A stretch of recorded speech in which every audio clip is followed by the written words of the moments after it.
नमस्कार विद्यार्थी मित्रांनो, माझं नाव सुहास भिसे. स्वागत आहे तुमचं सर्वांचं परदा करंट अफेअर्स मराठी या आपल्या मायबोली भाषेतील एज्युकेशनल यूट्यूब चॅनलमध्ये. विद्यार्थी मित्रांनो, आज आहे 10 फेब्रुवारी 2026. आजच्या दिवसाचे जेवढेही चालू घडामोडीचे महत्त्वाचे टॉप प्रश्न बनत असतील ते सर्व प्रश्न आपण या व्हिडिओच्या माध्यमातून पाहणार आहोत. तरी सर्वप्रथम आपण जर नवीन असाल, पहिल्यांदा या चॅनलवरील व्हिडिओ पाहत असाल तर चॅनलला या ठिकाणी अवश्य सबस्क्राईब सुद्धा करून घेऊ शकता. ठीक आहे, चला तर मग आपण आजच्या व्हिडिओला सुरुवात करूया. त्या अगोदर कालच्या व्हिडिओमध्ये जो काही शेवटचा प्रश्न विचारला होता त्या प्रश्नाचं उत्तर जाणून घेऊया. काय होता प्रश्न? भारतीय विमानतळ प्राधिकरणाच्या पहिल्या महिला संचालक म्हणून कोणाची नियुक्ती करण्यात आलेली आहे? तर बऱ्याच विद्यार्थी मित्रांनी अगदी योग्य उत्तर टाईप करून सांगितलं आहे. पर्याय क्रमांक बी, निवेदिता दुबे असं त्यांचं नाव आहे. काय नाव आहे? निवेदिता दुबे असं त्यांचं नाव आहे. भारतीय विमानतळ प्राधिकरणाच्या पहिल्या महिला संचालकपदी त्यांची नियुक्ती करण्यात आलेली आहे. ठीक आहे, आता पाहूया विद्यार्थी मित्रांनो प्रश्न क्रमांक पहिला. टोटल संपूर्ण व्हिडिओमध्ये 12 प्रश्न असतील. सुरुवातीपासून शेवटपर्यंत व्हिडिओ प्रामाणिकपणे पाहण्याचा प्रयत्न करा. एक एक प्रश्न महत्त्वाचा आहे, तुम्ही कोणत्याही परीक्षेची तयारी करा. प्रश्न क्रमांक पहिला काय आहे? पदवीपर्यंत मोफत शिक्षण देणारे भारतातील पहिले राज्य कोणते राज्य बनलेले आहे? प्रश्न क्रमांक पहिल्याचं योग्य उत्तर आहे पर्याय क्रमांक डी, केरळ हे या प्रश्नाचं योग्य उत्तर असणार आहे. तर केरळ हे राज्य या ठिकाणी पदवीपर्यंत फ्री ऑफ कॉस्ट एज्युकेशन मोफत शिक्षण देणारं भारतातील पहिलं राज्य या ठिकाणी ठरलं आहे. याच्या मागचं किंवा या राज्याच्या याच्या मागचं ध्येय काय आहे? तर कुटुंबांवरील आर्थिक भार कमी करणे आणि उच्च शिक्षणाची उपलब्धता वाढवणे हे या इनिशिएटिव्हच्या मागचं प्रथम या ठिकाणी उद्दिष्ट आहे. पर्याय क्रमांक डी, केरळ हे या प्रश्नाचं योग्य उत्तर असणार आहे. पहिलाच प्रश्न आहे प्रथम घटनेबद्दल, तर लगेच बाकीच्या नवनवीन ज्या काही प्रथम घटना घडलेल्या आहेत त्याच्यावरती चर्चा करूया. बायोबिट्युमेनचे व्यावसायिक उत्पादन करणारा पहिला देश आपला भारत देश. धावत्या ट्रेनमध्ये एटीएम असलेली भारतातील पहिली एक्सप्रेस पंचवटी एक्सप्रेस. संपूर्ण डिजिटल साक्षरता प्राप्त करणारे भारतातील पहिलं राज्य केरळ. जगातील पहिल्या ऊर्जा पारेषण पार्कचे उद्घाटन तेलंगणामध्ये. पहिल्या परदेशातील अटल इनोव्हेशन सेंटरचे उद्घाटन UAE या ठिकाणी. जगातील पहिले सिरेमिक कचरा पार्कचं उद्घाटन झालं उत्तर प्रदेशमध्ये. देशातील पहिले महिला टुरिस्ट फ्रेंडली राज्य केरळ. भारतातील पहिला जैव आनंदी जिल्हा केई पन्योर अरुणाचल प्रदेशमध्ये. भारतातील पहिले एकात्मिक खाजगी उपग्रह उत्पादन युनिट सानंद. आणि पदवीपर्यंत मोफत शिक्षण देणारे भारतातील पहिलं राज्य केरळ. पुढचा प्रश्न, प्रश्न क्रमांक दुसरा. अंतराळ आधारित AI डेटा सेंटरच्या निर्मितीची घोषणा कोणी केलेली आहे? 2 नंबरच्या प्रश्नाचं योग्य उत्तर आहे पर्याय क्रमांक सी फॉर चीन हे या प्रश्नाचं योग्य उत्तर असणार आहे. तर चायनाने या ठिकाणी अंतराळ आधारित AI डेटा सेंटरच्या निर्मितीची घोषणा केलेली आहे. याच्या मागचा उद्देश काय? तर अंतराळामध्ये रिअल टाइम डेटा प्रोसेसिंग करणे, ग्राउंड डेटा सेंटर्सवरील जे काही अवलंबित्व आहे ते कमी करणे आणि पृथ्वी निरीक्षण आणि अंतराळ मोहिमांसाठी जलद विश्लेषण करणे या सर्व उद्देशाने या अंतराळ आधारित AI डेटा सेंटरच्या निर्मितीची घोषणा केली आहे चायनाने.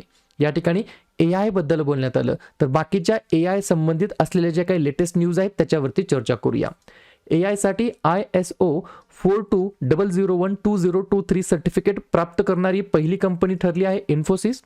नासाने प्रथम मुख्य AI अधिकारी म्हणून डेव्हिड साल्वाझिनी यांची नियुक्ती. TCSने ग्लोबल AI सेंटर ऑफ एक्सलन्सचे अनावरण फ्रान्समध्ये केलं. मायक्रोसॉफ्टची नवीन AI सिस्टम बायोइमू 1. भारतातील पहिल्या स्वदेशी सरकारी अनुदानित AI आधारित मल्टीमॉडल लार्ज लँग्वेज मॉडेलचे नाव भारत जेन. प्राचीन मोडी लिपी वाचून देवनागरीमध्ये रूपांतरित करणारे जगातील पहिले AI मॉडेल विकसित केलं आहे IIT रुर्कीने. आणि अंतराळ आधारित AI डेटा सेंटरच्या निर्मितीची घोषणा केली आहे चायनाने. पुढचा प्रश्न, प्रश्न क्रमांक तिसरा. भारतातील पहिले AI सक्षम विद्यापीठ कोणते आहे? 3 नंबरच्या प्रश्नाचं योग्य उत्तर आहे पर्याय क्रमांक बी, चौधरी चरण सिंग विद्यापीठ मेरठ हे या ठिकाणी भारतातील पहिलं AI सक्षम विद्यापीठ असणार आहे. अशा प्रकारच्या ज्या काही प्रथम घटना आहेत याच्यावरती आपण लवकरच एक सेपरेट व्हिडिओ तयार करू. अशा प्रकारच्या ज्या काही पहिल्या प्रथम घटना घडत असतात आजकाल एक्झामला या ठिकाणी वारंवार विचारले जात आहेत. तर भारतातील पहिले AI सक्षम विद्यापीठ या ठिकाणी चौधरी चरण सिंग विद्यापीठ मेरठ हे या ठिकाणी असणार आहे. बरोबर. पुढचा प्रश्न, प्रश्न क्रमांक चौथा. दरवर्षी राष्ट्रीय जंतनाशक दिवस केव्हा साजरा करण्यात येत असतो? 4थ्या नंबरच्या प्रश्नाचं योग्य उत्तर आहे पर्याय क्रमांक ए, दरवर्षी 10 फेब्रुवारीला आपण या ठिकाणी राष्ट्रीय जंतनाशक दिवस म्हणून आपण साजरा करतो. याच्या मागचा उद्देश मुलांचे आरोग्य, पोषण स्थिती शिक्षण आणि जीवनाचा दर्जा सुधारणे हा याच्या मागचा उद्देश आहे. लक्ष करण्यात आलेलं गट आहे 1 ते 19 वर्ष वयोगटातील सर्व शाळा बाह्य आणि शाळेत जाणाऱ्या मुलामुलींना या ठिकाणी लक्ष करण्यात आलं आहे. याच्या मागचा फायदा काय, तर जंत संसर्ग कमी झाल्यामुळे मुलांमधील रक्ताची कमतरता ॲनिमिया दूर होतो, तसंच पोषण सुधारतं आणि अभ्यासामध्ये लक्ष लागतं. या सगळ्या गोष्टी या ठिकाणी फायद्याच्या आहेत. याच्या मागे राष्ट्रीय जंतनाशक दिवस असतो, दरवर्षी या ठिकाणी आपण 10 फेब्रुवारीला साजरा करतो. प्रश्न आहे महत्त्वाच्या दिवसाबद्दल. तर लगेच काय करूया, फेब्रुवारी महिन्यातील जेवढेही महत्त्वाचे दिवस असतील त्याच्यावरती एकदा चर्चा करूया. लिहून घ्या. 1 फेब्रुवारी भारतीय तटरक्षक दिवस, 2 फेब्रुवारी जागतिक पाणथळ दिवस, 4 फेब्रुवारी जागतिक कर्करोग दिवस, 7 फेब्रुवारी सुरक्षित इंटरनेट दिवस, 10 फेब्रुवारी राष्ट्रीय जंतनाशक दिवस, 11 फेब्रुवारी विज्ञानातील महिला आणि मुलींचा आंतरराष्ट्रीय दिवस, 12 फेब्रुवारी डार्विन दिवस आणि राष्ट्रीय उत्पादकता दिवस, 13 फेब्रुवारी जागतिक रेडिओ दिवस आणि सरोजिनी नायडू यांची जयंती, 19 फेब्रुवारी छत्रपती शिवाजी महाराज यांची जयंती तारखेनुसार, 20 फेब्रुवारी जागतिक सामाजिक न्याय दिवस, 21 फेब्रुवारी आंतरराष्ट्रीय मातृभाषा दिवस, 24 फेब्रुवारी केंद्रीय उत्पादन शुल्क दिवस, 27 फेब्रुवारी मराठी भाषा दिवस आणि जागतिक NGO दिवस आणि 28 फेब्रुवारी राष्ट्रीय विज्ञान दिवस आणि दुर्मिळ रोग दिवस. क्लिअर. पुढचा प्रश्न क्रमांक 5. खालीलपैकी कोणता जिल्हा 100% विमा संरक्षण मिळवणारा भारतातील पहिला जिल्हा या ठिकाणी बनलेला आहे? 5व्या नंबरच्या प्रश्नाचं योग्य उत्तर आहे पर्याय क्रमांक डी, अलवार राजस्थान हे या प्रश्नाचं योग्य उत्तर असणार आहे. बरोबर. तर अलवार राजस्थान हा जिल्हा या ठिकाणी 100% विमा संरक्षण मिळवणारा भारतातील पहिला जिल्हा या ठिकाणी बनलेला आहे. ठीक आहे. प्रश्न आहे या ठिकाणी कशाबद्दल, 100% विमा संरक्षण मिळवण्याबद्दल. बरोबर. हा सुद्धा प्रश्न एक्झामच्या दृष्टिकोनातून महत्त्वाचा आहे. योग्य उत्तर आहे अलवर नावाचा जिल्हा, जे की राजस्थान राज्याच्या अंतर्गत स्थित आहे. राजस्थान. स्थापना 30 मार्च 1949. मुख्यमंत्री भजनलाल शर्मा, राज्यपाल हरिभाऊ किसनराव बागडे, राजधानी जयपूर. 3 महत्त्वाचे राष्ट्रीय उद्यान, मुकुंद्रा हिल्स, रणथंबोर आणि सरिस्का आणि 4 महत्त्वाचे धरण, बिसलपूर, राणा प्रताप, गांधी सागर आणि जवाहर सागर. पुढचा प्रश्न क्रमांक 6. जागतिक सरकार शिखर परिषद 2026 अलीकडेच कोणत्या शहरामध्ये आयोजित करण्यात आलेली होती? 6व्या नंबरच्या प्रश्नाचं योग्य उत्तर आहे पर्याय क्रमांक सी, दुबई हे या प्रश्नाचं योग्य उत्तर असणार आहे. तर दुबई या शहराच्या अंतर्गत या ठिकाणी जागतिक सरकार शिखर परिषद 2026 आयोजित करण्यात आलेली होती. प्रश्न आहे एखाद्या परिषदेबद्दल, तर लगेच नवनवीन परिषदांवरती चर्चा करूया. 2025 ची जागतिक दूरसंचार विकास परिषद बाकू अझरबैजान या ठिकाणी. 20वे विद्रोही मराठी साहित्य संमेलन 2026 झालं नांदेडमध्ये. प्रादेशिक AI इम्पॅक्ट कॉन्फरन्स 2026 राजस्थानमध्ये. 99 क्रमांकाचं अखिल भारतीय मराठी साहित्य संमेलन साताऱ्यामध्ये. 100वे अखिल भारतीय मराठी साहित्य संमेलन पुण्यामध्ये होणार आहे. 21वे जागतिक मराठी संमेलन पणजी गोव्यामध्ये. 52व्या G7 शिखर परिषदेचे आयोजन फ्रान्समध्ये. पहिले जागतिक बिग कॅट कॉन्फरन्स भरवण्यात आली भारतामध्ये आणि जागतिक सरकार शिखर परिषद 2026 दुबईमध्ये होणार आहे. पुढचा प्रश्न, केरळ नंतर बर्ड ॲटलास प्रकाशित करणारे भारतातील दुसरे राज्य कोणते ठरलं आहे?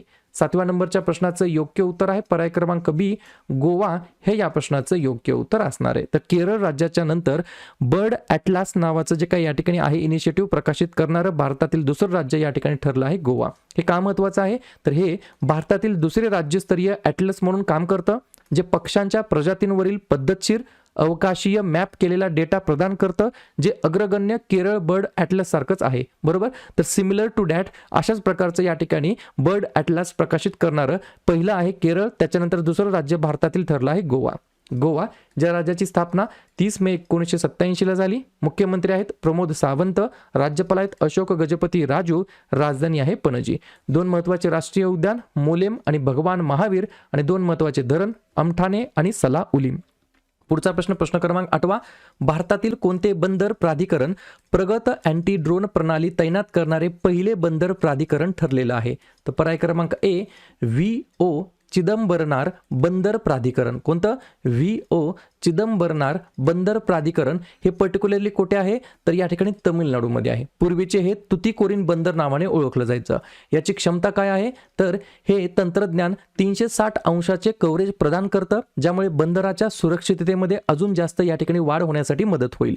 याच्या मागचा उद्देश काय, तर सागरी सुरक्षा मजबूत करणे आणि मॅरीटाईम इंडिया विजन 2030 आणि अमृत काल विजन 2047 अंतर्गत महत्त्वपूर्ण पायाभूत सुविधांचे संरक्षण करणे, या सर्व उद्देशाने या ठिकाणी भारतातील VO चिदंबरनार बंदर प्राधिकरण हे बंदर प्राधिकरण प्रगत अँटी ड्रोन प्रणाली तैनात करणारं पहिले बंदर प्राधिकरण ठरलेलं आहे.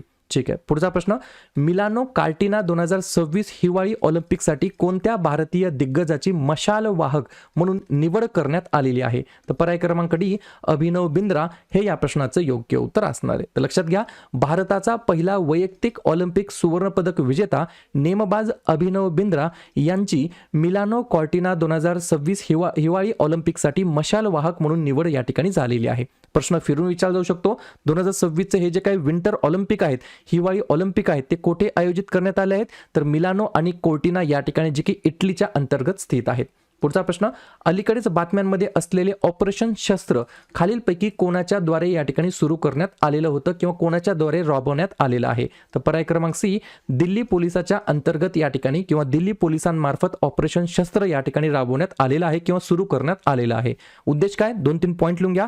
जे या ठिकाणी लोक शस्त्रांसह फोटो पोस्ट करतात, अशा फोटो पोस्ट करणाऱ्या आणि सोशल मीडियावरती अपशब्द वापरणाऱ्या व्यक्तींवरती कारवाई करण्यासाठी हे ऑपरेशन शस्त्र सुरू करण्यात आलं. हे ऑपरेशन अशा लोकांना लक्ष्य करतं जे ऑनलाईन प्लॅटफॉर्मद्वारे भीती आणि दहशत निर्माण करण्याचा प्रयत्न करतात. तर अशा प्रकारचे हे ऑपरेशन शस्त्र आहे जे की राबवण्यात आलं आहे किंवा राबवण्यास सुरुवात झाली आहे दिल्ली पोलिसांच्या अंतर्गत. बाकीचे जे काही ऑपरेशन असतात त्याच्यावरती देखील चर्चा करूया. मिशन मौसम जम्मू काश्मीरच्या अंतर्गत रडार बसवण्यात आलं. याच्या अंतर्गत अधिक अचूक हवामान अंदाज मिळवण्यासाठी. ऑपरेशन राहत भारतीय सैन्याच्या द्वारे पंजाब, हिमाचल प्रदेश आणि जम्मू काश्मीरमध्ये पुरामध्ये अडकलेल्या लोकांना वाचविण्यासाठी. ऑपरेशन हायची 6 CBI द्वारे आंतरराष्ट्रीय सायबर गुन्ह्यांच्या विरोधामध्ये हे ऑपरेशन करण्यात आलं. ऑपरेशन फायर ट्रेल भारतामध्ये चीनी फटाक्यांची बेकायदेशीर तस्करी रोखण्यासाठी. ऑपरेशन मिलाप अंतर्गत 1303 बेपत्ता व्यक्तींचा शोध घेण्यासाठी. आणि ऑपरेशन शस्त्रांसह फोटो पोस्ट करणाऱ्या आणि सोशल मीडियावर अपशब्द वापरणाऱ्या व्यक्तींवरती कारवाई करण्यासाठी. पुढचा प्रश्न, दालमा वन्यजीव अभयारण्य भारतातील कोणत्या राज्यामध्ये स्थित आहे? 11 नंबरच्या प्रश्नाचं योग्य उत्तर आहे पर्याय क्रमांक बी झारखंड हे या प्रश्नाचं योग्य उत्तर असणार आहे. झारखंडच्या पर्यटन मंत्र्यांनी दालमा वन्यजीव अभयारण्यामध्ये जंगल सफारी सुरू केली आहे, त्याच्यामुळे हा प्रश्न या ठिकाणी चर्चेमध्ये आहे. आणि 30 इको कॉटेजची या ठिकाणी पायाभरणी देखील केलेली आहे, त्याच्यामुळे कदाचित हा प्रश्न विचारला जाऊ शकतो. तर दालमा वन्यजीव अभयारण्य कोणत्या राज्यामध्ये स्थित आहे? झारखंड राज्यामध्ये स्थित आहे. शेवटचा प्रश्न, केंद्रीय अर्थसंकल्प 2026 नंतरच्या पहिल्याच पतधोरण बैठकीमध्ये RBIने रेपो दर टिंबटिंबवरती या ठिकाणी कायम ठेवलेला आहे. तर पर्याय क्रमांक ए 5.25% म्हणजे 5.25% या ठिकाणी रेपो दर या ठिकाणी कायम ठेवलेला आहे. मला कमेंट करून सांगा रेपो रेट म्हणजे काय आणि रिव्हर्स रेपो रेट म्हणजे काय, याच्यामध्ये नेमका काय फरक असतो. जर कोणाला माहित असेल तर अवश्य कमेंट करून सांगण्याचा प्रयत्न करा. क्लिअर? तर अशा प्रकारे विद्यार्थी मित्रांनो हे होतात 12 प्रश्न. उपक्रम कंटेंट हा जो काही प्रयत्न आपण सुरू केला आहे मराठी भाषेमध्ये कसा वाटतो अवश्य कमेंट करत चला. आणि तुमच्यासाठीचा आजचा खास प्रश्न, भारतीय क्रिकेट संघाने कोणत्या देशाला हरवून 6व्यांदा अंडर-19 एकदिवसीय क्रिकेट विश्वचषक जिंकलेला आहे? ऑस्ट्रेलिया, इंग्लंड, दक्षिण आफ्रिका की पाकिस्तान? तर ज्या पण विद्यार्थ्यांनी या प्रश्नाचं योग्य उत्तर येत असेल त्या प्रश्नाचं उत्तर तुम्ही कमेंट बॉक्समध्ये देण्याचा प्रयत्न करा. प्रश्नाचं उत्तर चुकू द्या, बरोबर येऊ द्या, काहीच हरकत नाही. ट्राय करणं, प्रयत्न करणं सर्वात जास्त महत्त्वाचं आहे. आणि दुसऱ्या दिवशी येऊन आपण दिलेल्या प्रश्नाचं उत्तर हे बरोबर आले की चुकलं हे दुसऱ्या दिवशी येऊन नेहमी चेक करणं, अभ्यासामध्ये कन्सिस्टन्सी मेंटेन ठेवणं हे सगळ्यात जास्त महत्त्वाचं ठरणार आहे.